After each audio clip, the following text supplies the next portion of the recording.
Pozdravljeni, dragi otroci! Dobrodošli v mojem knjižnem kotičku.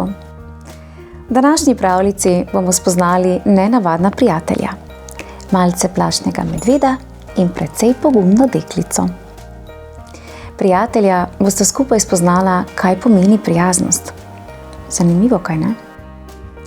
Predlagam, da se udobno namestimo in prisluhnemo čudoviti pravljici z naslovom Pokloni prijaznost in žarek luči.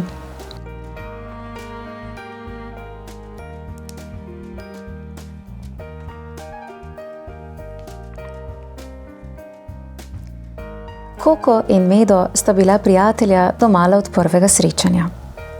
Bila sta zelo različna. Medo je bil velik, Koko je bila majhna. Medo je bil plah, Koko je bila pogumna. A v najpomembnejši stvari sta bila popolnoma enaka. Všeč mi je, da si tako prijazen, je rekla Koko.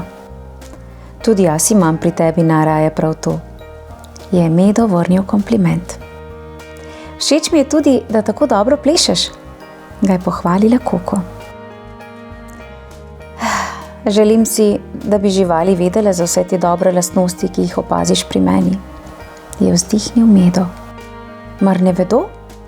Se je začudila Koko.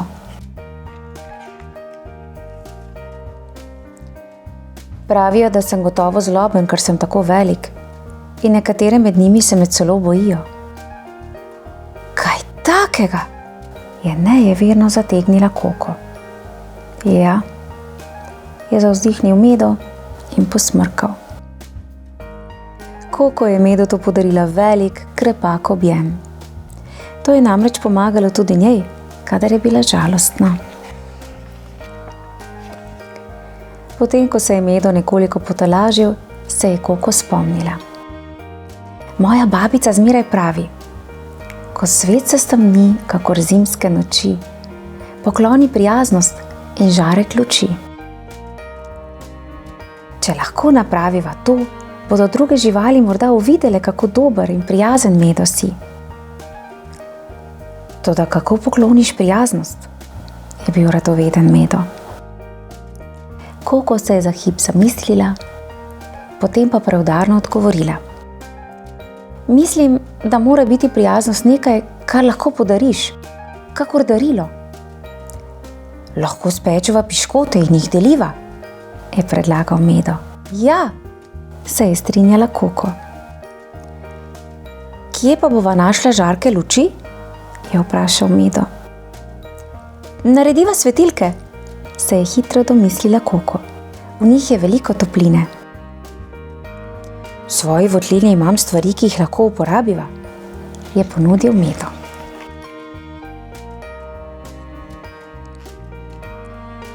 Ko sta končala, sta vsa darilca zložila na Medotove sani. Pripravljen? Je vznemirjeno vprašala Koko. Medo je prikimal. Pripravljen, nato pa je zašepetal. In malo me je tudi strah. Nič ni narobe, če te je strah, je rekla Koko. Samo ne dovoli strahu, da bi ti preprečil poklanjati prijaznost in prinašati žarke luči. Prvi postanek sta naredila pri Jazbečevem brlogu. Jazbec ni pokazal navdušenja. Jem samo piškote s črvi, je zakotrnjal. Bi imel raje svetilko? Je vprašal Medo. Kako pa naj spim ves dan, če bo tu notri tako svetlo? Se je namrgodil Jazbec. Ne, hvala. Nato sta poskusila srečo pri zajčevi duplini. Čemu pa mi prinašata darila? Je zanimalo zajca. Rada bi ti pokazala, kako prijazen je moj prijatelj Medo, je polna upanja rekla Koko. Kaj pa, če me skušata ukaniti? Ne verjamem, da bi velik medved hotel imeti za prijatelje majhnega zajca, kot sem jaz. Ne, hvala. Tudi z ježem nista imela sreče. In z veverico prav tako ne.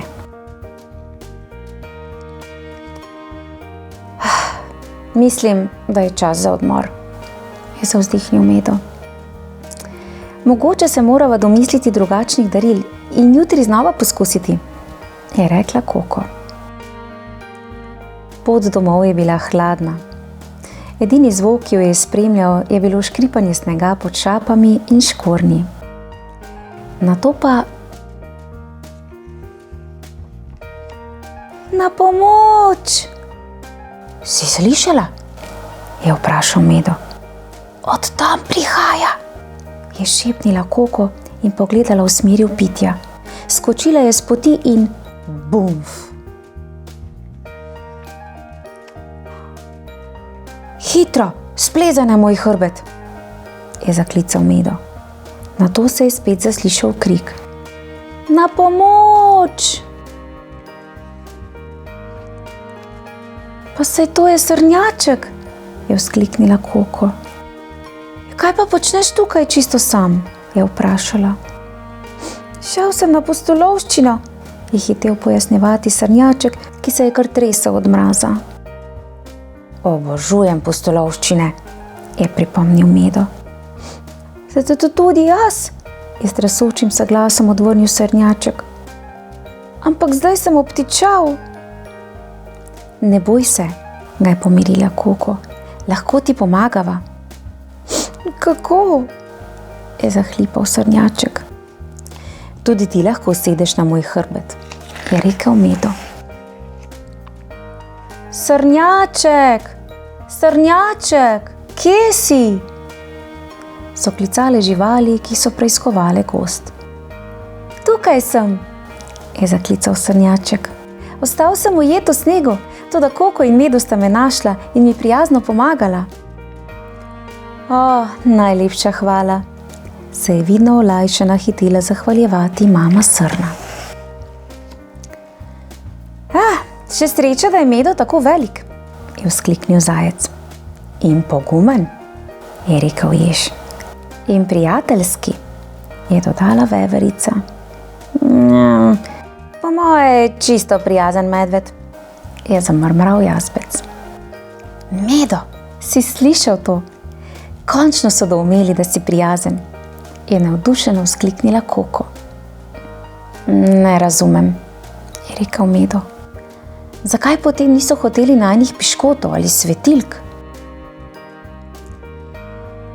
Vajine svetilke so res precej priročne, vendar pa je šele vajina pomoč srnjačku pokazala, kako sta prijazna, je pojasnila mama srna.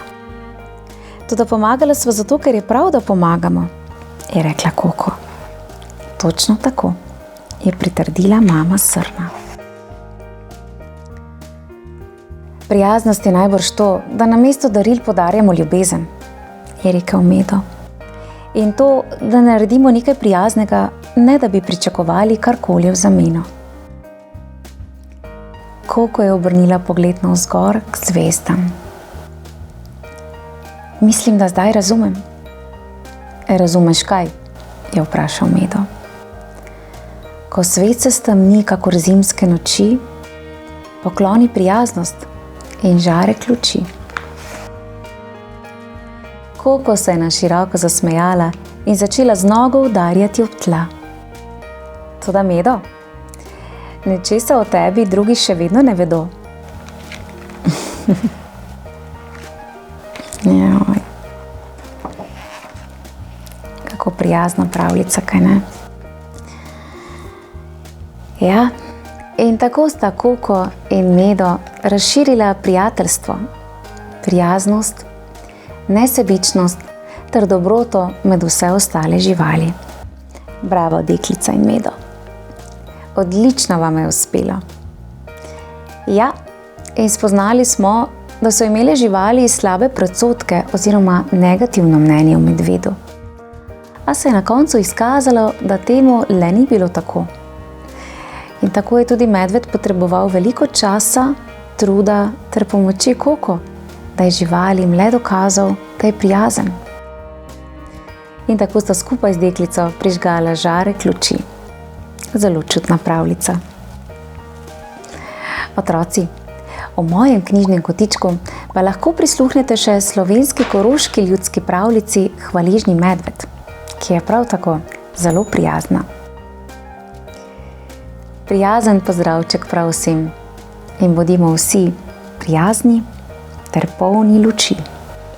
Prijeten pozdrav. Čau, čau.